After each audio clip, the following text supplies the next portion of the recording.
Hello, welcome to my channel WWE Pulse. In professional wrestling, there's always room for an underdog to rise to the top. And today we're going to be talking about one of the most popular archetypes in all of sports entertainment, the Underdog Champion. If you grew up watching wrestling in the late 90s and early 2000s, then you surely remember the first time you saw a luchador by the name of Rey Mysterio step foot into the squared circle in WWE. There was something different about the way he moved. Something exciting and refreshing that immediately set him apart from everyone else. And just 2 years after arriving in WWE, Rey Mysterio would go on to shock the world when he captured the World Heavyweight Championship at SummerSlam 2006. In doing so, he became the first ever Mexican-born world champion in WWE history. And given his incredible athleticism and high-flying style, it quickly became apparent that Mysterio wasn't just a flash in the pan. He went on to become a mainstay in the company for well over a decade, capturing the WWE Championship a second time in 2012. Fast forward to 2014, when another underdog would shock the world in Daniel Bryan. After suffering numerous defeats at the hands of the Authority, Bryan found himself in a one contenders match against the Mammoth, Bray Wyatt, at Fastlane. Against all odds, though, Bryan managed to defeat Wyatt and capture the WWE World Heavyweight Championship in one of the biggest upsets in WWE history. His victory would later be labeled as the greatest moment in WWE history by WWE fans in an online poll, further solidifying Bryan's place in the hearts of the WWE Universe. But unfortunately, Bryan's championship reign would come to an end at WrestleMania 30 when he lost the title to Randy Orton in a triple threat match that also included the returning Batista. Still, the fact that Bryan even got to main event WrestleMania to begin with was enough to show that anything is possible in WWE, because just 2 years earlier, he was actually contemplating retirement due to a series of nagging injuries. Most recently, though, we saw yet another underdog conquer all at WrestleMania 38 when Kofi Kingston finally captured the WWE Championship. Despite being a fan favorite for years, Kingston had failed to capture the WWE Championship on multiple occasions. At WrestleMania 35 in 2019, he was defeated by the returning Samoa Joe in an untitled match. And at last year's WrestleMania 37, he was once again unsuccessful in his pursuit of the WWE Championship as he was defeated by eventual winner Bobby Lashley.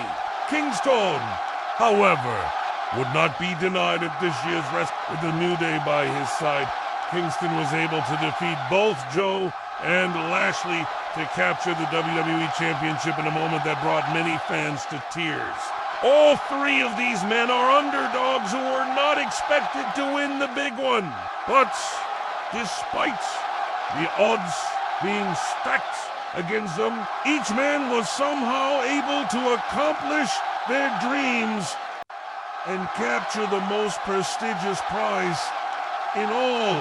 And when these victories occurred, they were some of the most emotional moments in WWE history.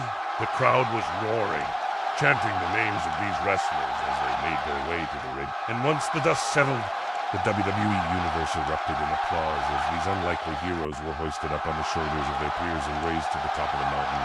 It really was a David versus Goliath situation.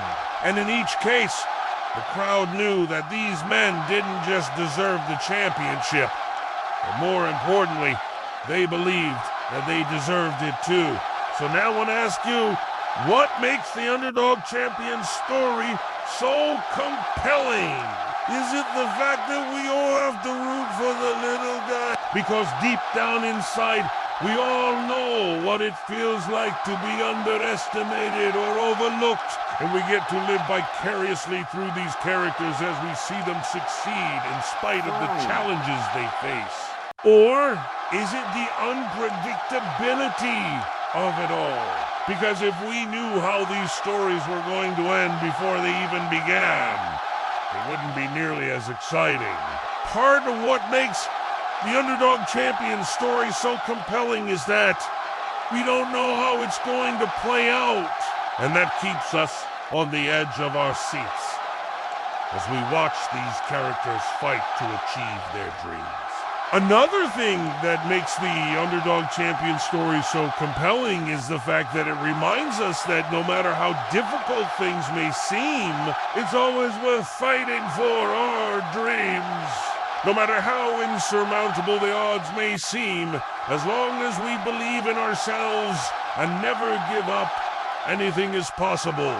And that's a message that we can all take with us into our own lives. The Underdog Champion isn't just a character in a story.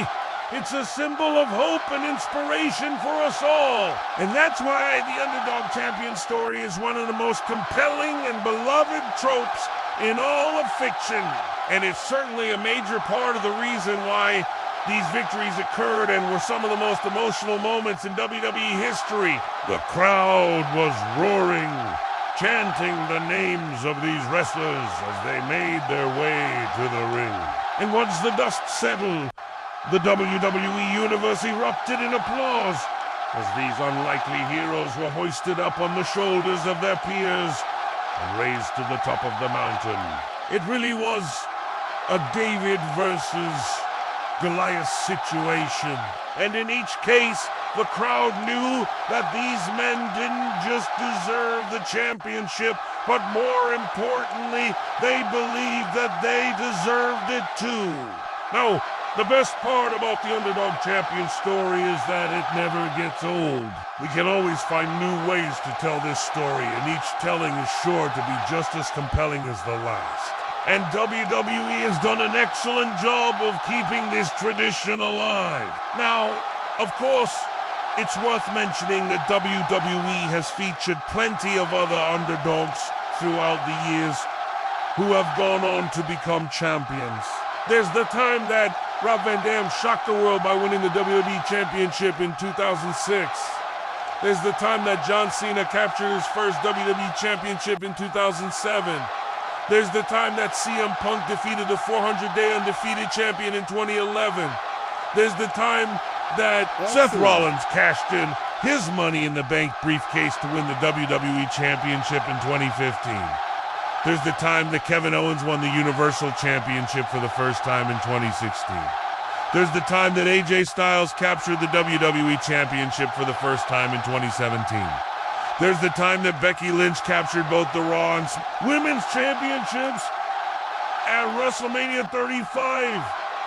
And let's not forget the time that Bianca Belair defeated Sasha Banks to capture the SmackDown Women's Championship this past year at WrestleMania 38. And although some of these individuals were not necessarily underdogs in the traditional sense, they did overcome some pretty long odds to capture the championship. For example, John Cena was a relative newcomer to the company. When he captured his first WA championship, he was green, and many people doubted his ability to carry the WWE championship. But Cena proved those doubters wrong and went on to have one of the most successful reigns as WWE champion in history. Similarly, Becky Lynch was also a relative newcomer when she captured both the Raw and SmackDown Women's Championships at WrestleMania 35. She had only been competing in WWE for 5 years and had never held a singles championship before. But Lynch proved those doubters wrong and went on to have one of the most successful reigns as WWE champion in women's history. So even though these individuals were not technically underdogs, they did overcome some long odds to capture the championship, and in doing so, they proved that anything is possible in WWE. Let me know in the comments below which Underdog Champion is your favorite. And be sure to stay tuned for more WWE videos. Thanks for watching. Okay guys, thank you for watching my videos.